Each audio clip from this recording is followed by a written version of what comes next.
bienvenidos a este nuevo Mates con Historia, espero que estén muy bien.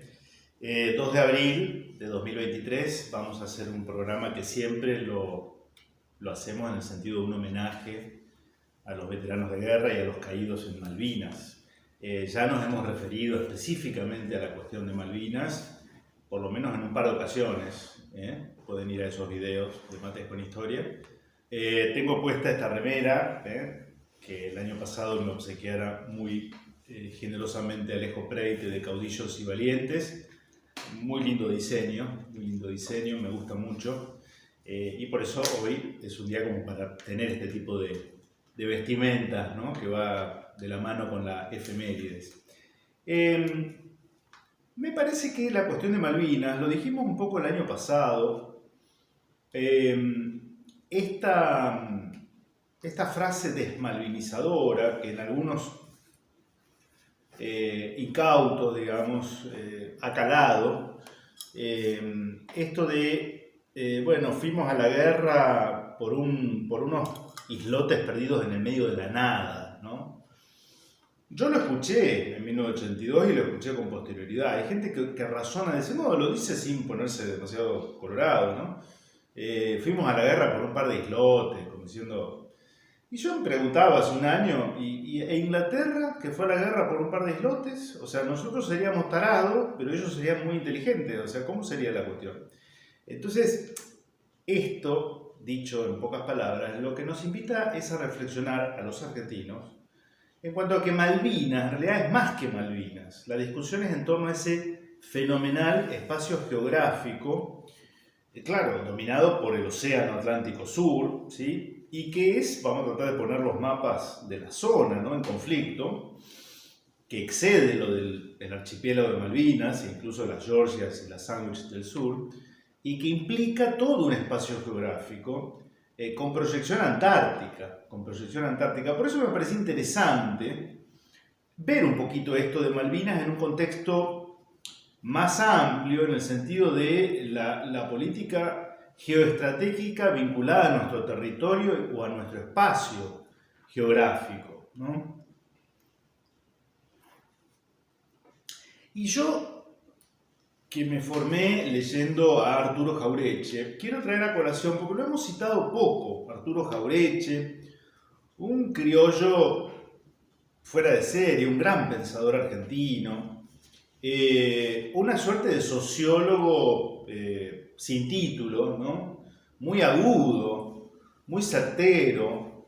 Vamos a tratar de poner las tapas de algunas de sus obras. Yo se las recomiendo, sobre todo a los más jóvenes, ¿no? El Mediopelo en la sociedad argentina, ineludible para entender la realidad sociocultural de nuestro país.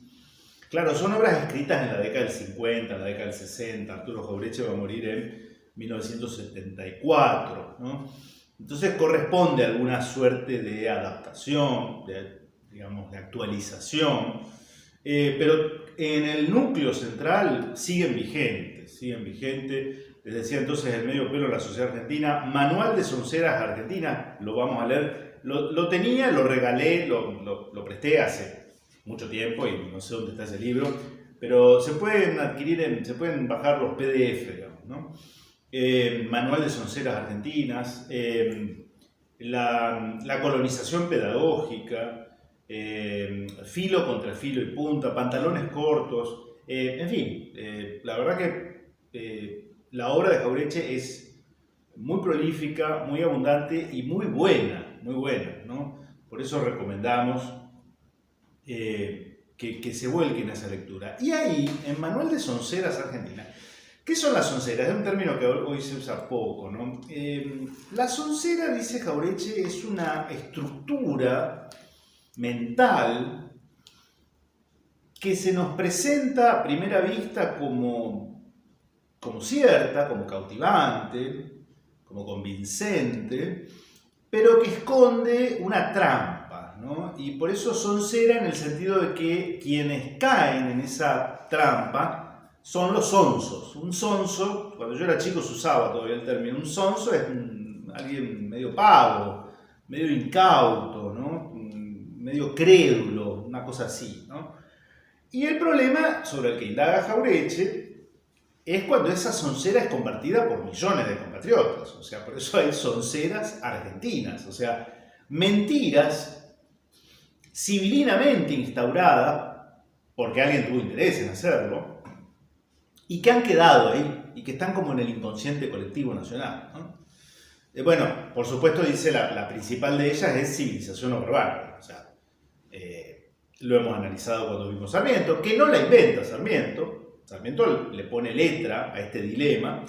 Y la soncera es creer que todo lo propio, por ser propio, es bárbaro, es salvaje, primitivo. Todo lo propio, por ser propio, ya tiene una falla de origen, es bárbaro, primitivo.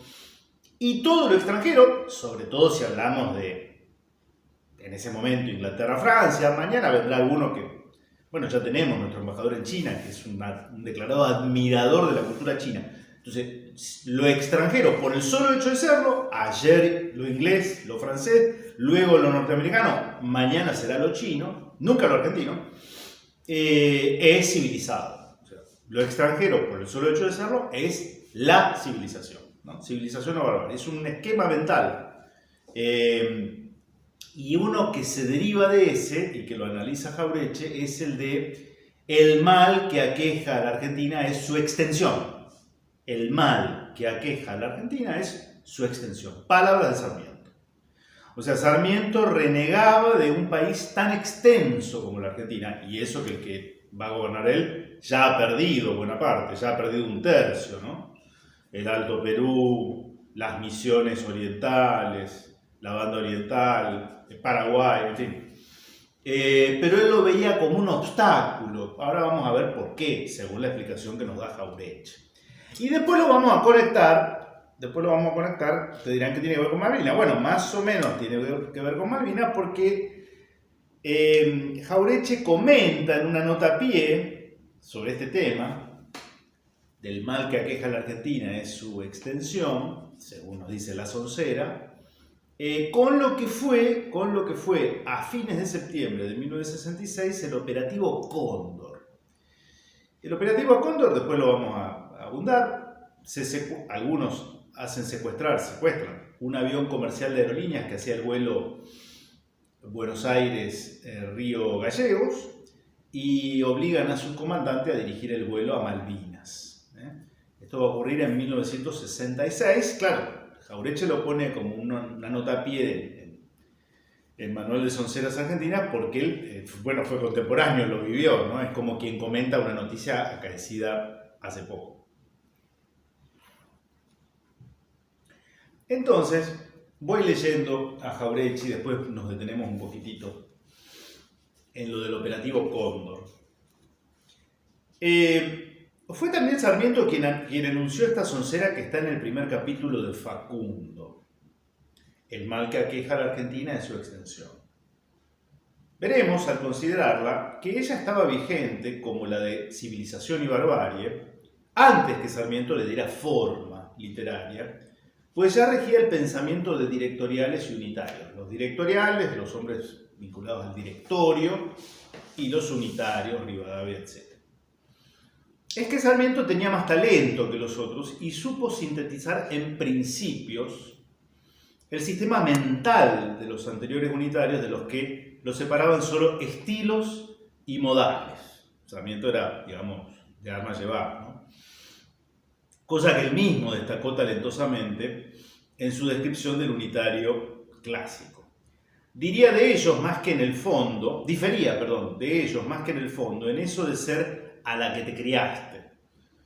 A pesar de doña Paula, que lo quiso sacar modosito, y de él mismo, en cuanto se propuso, ya lo veremos, como niño modelo. Recordemos, en obsequio de esta soncera, que un rey de Francia se deshizo de Canadá, considerándolo un simple montón de nieve, y que los norteamericanos, que ahora se afanan por asegurar su dominio en el Ártico, rechazaron humorísticamente por boca del presidente Taft el Polo Norte que les ofrecía su descubridor Peary. O sea, hubo casos de otros países en los cuales se optó por renunciar a la extensión geográfica, pero Jauretche lo que dice son excepciones a una regla, ¿no? Son desvaríos momentáneos, no constituyen una política de Estado, ¿no? ¿no? No es un hecho excepcional que un país haya renunciado o negociado un territorio, pero esa política ha estado siempre dictada por motivos circunstanciales. En ningún país ha regido como principio, que la extensión en sí se considere un mal. Por el contrario, el principio ha sido el inverso, pues el mal consiste en la falta de extensión. Ya vamos a ir viendo cómo se puede desgranar esto, presten atención, es muy interesante. Y bueno, dar todos los ejemplos, ¿no? Desde Alejandro hasta Hitler, pasando por el Imperio Británico, la España donde no se ponía el sol, todos los países han tendido a ampliar su espacio. Y no solo los imperios, pues los débiles siempre afirmaron su irredentismo de lo perdido. Ahí está Italia con Trento y Trieste, ahora los árabes con lo suyo, y volviendo a los imperios los rusos comunistas, como los rusos zaristas, con la Mongolia y Manchuria, en fin, ejemplos históricos, ¿no? Solo nosotros, dice Jauretche, en Manual de Sonceras Argentinas, los argentinos hemos incorporado la idea de que el achicamiento es un bien necesario para nuestra política territorial. El achicamiento. Por eso esto tiene que ver con esto de patria grande o patria chica, que ya lo hemos dicho en alguna oportunidad, ¿no? Patria grande o patria chica. Relacionar esto de que el mal que aqueja a la Argentina es su extensión con lo de, y otras frases, ¿no?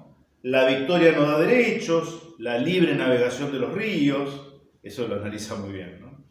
Que vendrá más adelante y percibiréis toda una política cultural de indefensión, de incapacidad intelectual para concebir la grandeza sobre la base de pueblo y territorio y sobre un concepto tradicional de soberanía.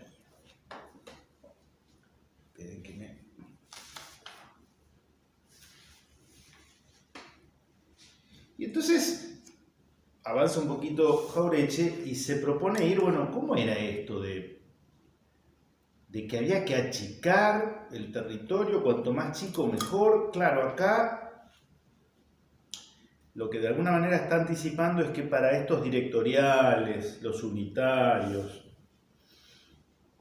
los liberales que vendrían luego de Caseros y de Pavón, el país óptimo era el país de la Pampa húmeda. La llanura pampeana, con poca población en ese momento, poca población, y ahora vamos a ver por qué esto era una ventaja.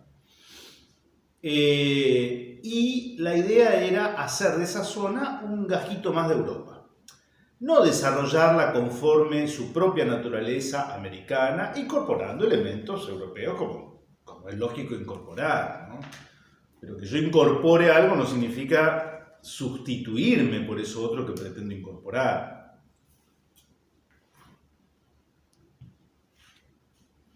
Entonces retomo. Realizar la civilización era hacer Europa en América. Empresa tanto más fácil cuanto más Europa y menos América fuera el espacio. Así, disminuir la extensión, resultaba desamericanizarse, fin perseguido, para reducirse al espacio apto para una rápida civilización europea. El espacio apto para una rápida civilización europea. Estorbaban, para esto, ¿no? El desierto, las montañas gigantescas, las selvas impenetrables, los ríos indominables. Mientras una parcial extensión del territorio, la de la Pampa húmeda, ofrecía la fácil perspectiva de una rápida creación de Europa en América, o mejor dicho, de una prolongación de Europa en ella.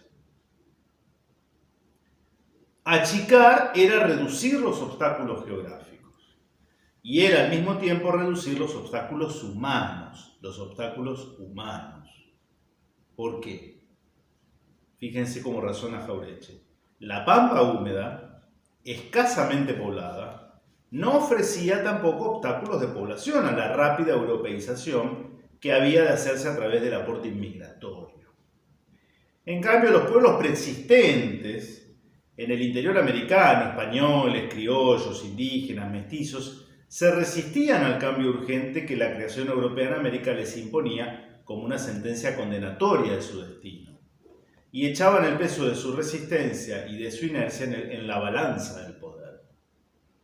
Así, a los obstáculos geográficos y culturales del trasplante europeo se agregaban factores políticos, económicos y sociales que exigían romper el poder de estos, apoyados en la gran geografía americana.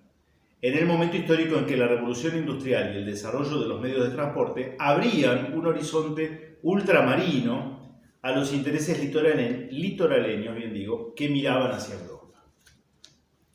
Veremos ahora en sucesivas onceras cómo la desintegración del territorio original fue acompañada de onceras complementarias, con que aún continuaba justificándose la pedagogía colonialista y sirven para mantener la desestimación del espacio como factor básico de la nación. Pasemos así a las onceras que sirvieron y sirven para explicar cada una de las desintegraciones territoriales, por aplicación del principio de que la extensión es un mal. Y acá, bueno, por supuesto que continúa, siempre hacemos lo mismo, yo les recomiendo que vayan a Jauretche, en este caso Manuel de Sonceras, después vamos a leer otra cosita, pero ahora quería mechar esto con la nota a pie de página que él hace cuando se produce lo del operativo Cóndor. Lo del operativo Cóndor, ahora vamos a decir algo, pero leo el operativo Cóndor, lo digo ahora, lo anticipé. Una veintena de jóvenes nacionalistas, pero también procedentes del peronismo, veintena de jóvenes, muchos de ellos eran jovencitos de 20, 21, 22, el mayor tenía 24 años, varones y mujeres. Se suben como pasajeros a un vuelo comercial de aerolíneas que iba del aeropuerto de la ciudad de Buenos Aires con destino a Río Gallegos, y cuando el avión está por llegar o está cerca del destino final, toman control, secuestran el avión y obligan a su comandante a dirigir la aeronave a Malvinas. Llegan a Malvinas, el avión aterriza, imagínense en esa época, ¿no? La década del 60, pocos isleños, sorpresa generalizada, y desembarcan, hacen bajar a todo el pasaje, y lo que se proponía a ese grupo no era una invasión armada, por supuesto, era un acto simbólico de alto impacto, cosa que obtuvo, ¿no? Porque fue seguido por los medios y fue muy aplaudido por el común de la gente, ¿no? Izaron unas banderas argentinas y bueno, si quieren pueden estar en internet y lo pueden buscar cómo termina esto. Algunos de ellos son condenados a prisión por la justicia federal argentina por la cuestión, no lo que hicieron en Malvinas, sino por la cuestión del secuestro de un avión, ¿no? Eso constituía un delito, claramente, van a ser juzgados. Hubo muchos intentos de que fueran absueltos, en fin, por todo el contexto, ¿no? Pero bueno, en algunos casos se hizo lugar, en otros no. Lo curioso es que quien iba en esa nave, sin saber lo que iba a ocurrir, era el entonces gobernador de Tierra del Fuego. Gobernaba hacía pocos meses Juan Carlos Onganía, que había derrocado a Arturo Illia. Era un gobierno de facto, llamado Revolución Argentina. Y por tanto se habían intervenido las provincias, pero Tierra del Fuego no era provincia, era territorio nacional. Era territorio nacional. El territorio nacional, cuando había territorios nacionales, el gobernador era un gobernador no elegido por el pueblo del lugar, sino elegido por el presidente de la República. Y ahora no recuerdo el nombre, ahora vamos a ver, porque lo nombra Jauretche. Este gobernador, claro, tiene una particularidad, como lo tiene hoy quien sea gobernador de Tierra del Fuego. La provincia se llama Provincia de Tierra del Fuego, Antártida e Islas del Atlántico Sur. Ese es el nombre completo. Tierra del Fuego, Antártida e Islas del Atlántico Sur. Es una provincia que reclama para sí, como territorio provincial, las Islas Malvinas. Y entonces se da un episodio sumamente demostrativo de que esta soncera está vigente. Dice Jauretche: vamos a comprobar cómo aún ahora actúa subconscientemente el hábito de pensar según esta soncera. Está usted en su propio confesionario y solo ante usted mismo. Pregúntese cómo reaccionó cuando un grupo de muchachos, el Comando Cóndor, hizo su incursión a las Islas Malvinas o cuando voló hasta ella Miguel Fitzgerald. ¿Qué sintió? ¿Se sintió solidario? Pregunta Jauretche, ¿no? ¿Con la aventura o solo simuló sentirlo de dientes para afuera? O en realidad consideró molesto el hecho. Pero vamos a objetivizar el test utilizando un tercero. El almirante Guzmán era este personaje al que me refería, ¿no? Gobernador de Tierra del Fuego en 1966. El almirante Guzmán, o sea, un militar perteneciente a la Marina, que ostenta con el título de gobernador de la Tierra del Fuego, el de las Islas Malvinas, viajaba como pasajero del avión al que el Comando Cóndor obligó a desviar el rumbo. ¿Conoce la anécdota? María Cristina Berrier, integrante del comando, le preguntó al almirante Guzmán, claro, sabía que estaba ahí, ¿no? Señor gobernador de las Islas Malvinas, ¿le gustaría pisar en las mismas? Sería mi sueño, contesta el almirante. Le advierto que dentro de poco usted podrá hacerlo, pues en este momento el avión pone rumbo a las islas. El gobernador sonrió galantemente, pero dejó de hacerlo cuando pudo comprobar que el avión se internaba mar adentro. Entonces se puso serio, muy serio. Según la información periodística, sigue Jauretche, insisto, estoy leyendo una nota a pie en el Manual de Sonceras Argentinas. Según la información periodística, el gobernador se desprendió del cargo y lo pasó al comandante de la nave. Se desprendió del cargo cuando vio que la cosa iba en serio.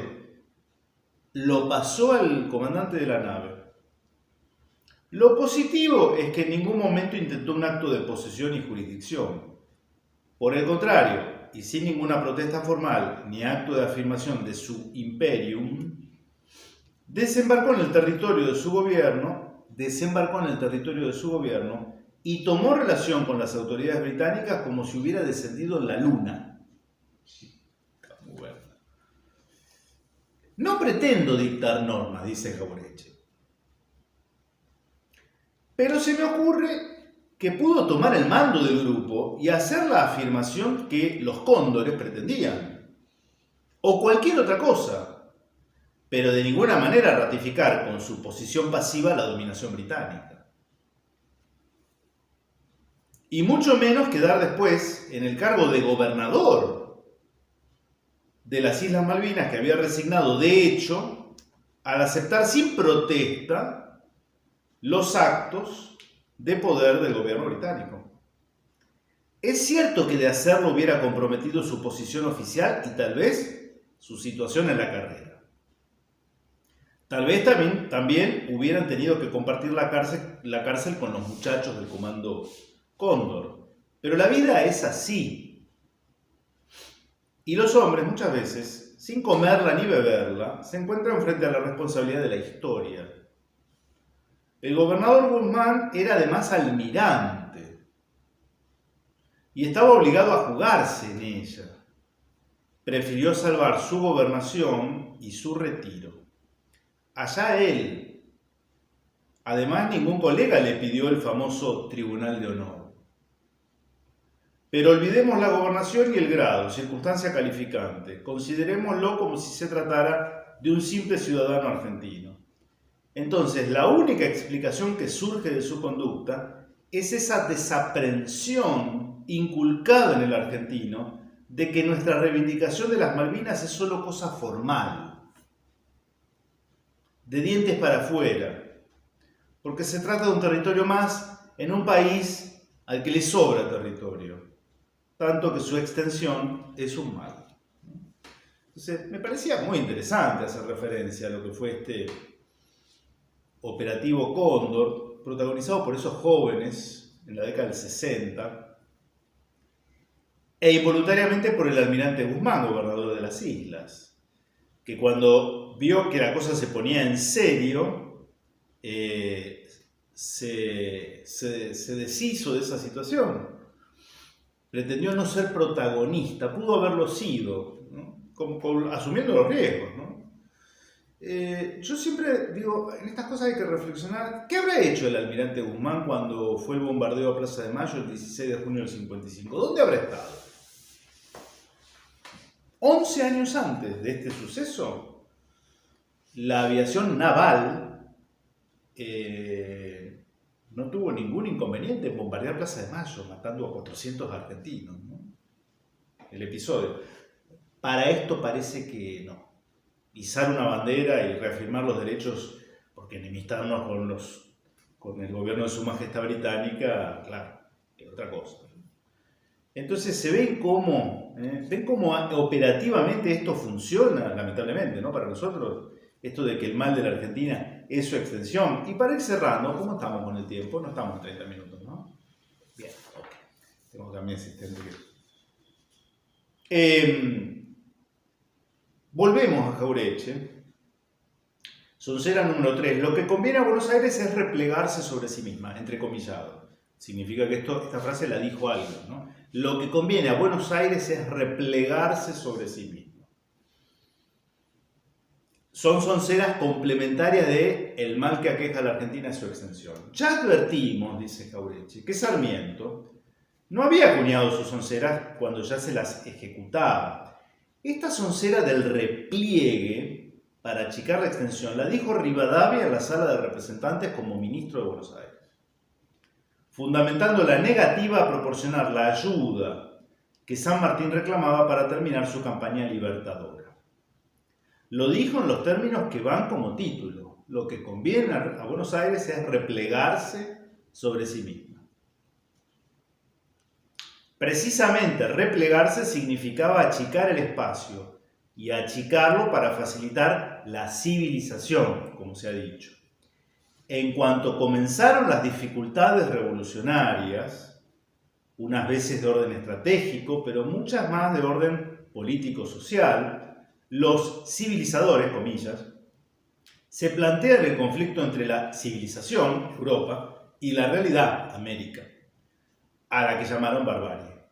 Reiteramos lo dicho anteriormente, achicar el país a las medidas de la pampa húmeda implicaba crear las condiciones óptimas para una rápida europeización. Mantenerlo en las condiciones preexistentes, conservar el viejo virreinato, ¿sí?, implicaba asumir una tarea de mayores dimensiones y que se oponían a la urgencia civilizadora. Había además que terminar la guerra rápidamente por la guerra misma y también porque la guerra ponía en presencia activa a las masas americanas que con su barbarie obstaculizaban el proceso civilizador. Achicar la geografía era achicar su presencia. Todo el mestizaje, ¿no? Claro, si perdemos el Alto Perú, Paraguay. Yo creo que Jauretche dice una gran verdad. En un principio, y con esto cierro, y esto va para los que, no sé, esta corriente novedosa de que la independencia estuvo mal y que éramos toda gente británica, bueno. Fíjense lo que dice Jauretche. En un principio la concepción de Mayo fue americana, pero cambió en muchos dirigentes después de la separación del Paraguay y las derrotas del Alto Perú. Estos grupos buscaron entonces diferentes soluciones, desde el perdón español al establecimiento de tronos extranjeros o directamente el protectorado británico. Porque para ellos la independencia dejó de ser el objetivo, reemplazado por el objetivo civilizador, entre comillas. Esto genera una crisis en la revolución entre los que persiguen objetivos americanos y los que persiguen objetivos europeizantes. Los primeros tenderán a la integridad del espacio, la patria grande. Los segundos a su reducción, la patria chica. Básicamente el objetivo era hacer de la Argentina simplemente, como mucho, la pampa húmeda, como mucho Córdoba, ¿no? pero todo el resto, en la cabeza de los unitarios, los directoriales, es como que sobra. Bien, modesto homenaje hoy 2 de abril a quienes con su sangre y con su vida dieron testimonio, pocos años después de ese septiembre de 1966, de que muchos argentinos todavía apostamos a una patria grande en la que ningún territorio merece ser cedido, ¿no? Todo forma parte de un todo, de un conjunto, y pisotear el más pequeño de ellos supone una afrenta para todos nosotros, ¿no? Y por eso son heridas que están abiertas, y nosotros debemos siempre seguir reflexionando en torno a ellas. Espero que les haya gustado este Mates con Historia. Les agradecemos la difusión que hacen de nuestros videos. Y bueno, nos encontramos la próxima si Dios quiere.